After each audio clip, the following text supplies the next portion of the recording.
Good morning loi te ho to chu mau jang ho hi zona ka kal song win chi khoi le bol mol kho hi tan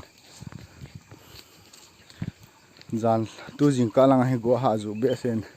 lampi ho jong tham khat anop mo thimin komenang mau jang khosung khat vei be lim video ni upload pin ati yong omuvin ama ho digel kho na le ima kalsung hi in balle gamle go aina ana omana da sa ho ai lo le agama go ti dia min ana zakha ana zapha steng le ga phajo lo pi le puang tam tam de hi in ule na hong tam ta nam do hi ya chu vai ge hle yong leng phat ong ne lo sa sa phat ong hi ka hola chi hi lim video hi kain la hi in tua hi kho jong chu ka lut nai lo hi in gam thim na la in so hi lam pe hin ana bela an vejing hotel le ma ba na i tabang mun hoi mun pha ga la thei mu thei omam ti ho hi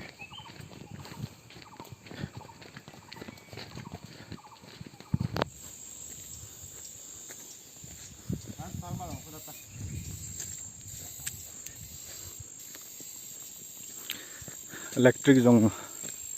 athung so ke in ahin la aboina khat chu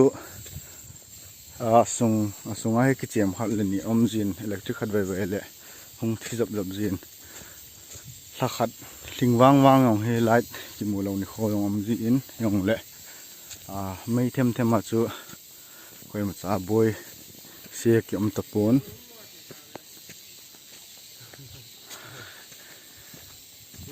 in ho jong hi thing in ngen ti the hi in khasung ka hlung ta ve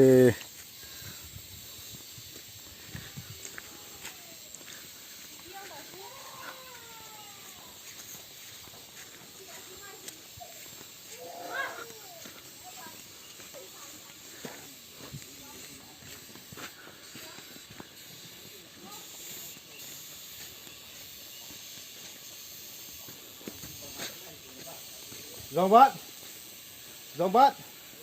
tìm bữa ha chị hổ ta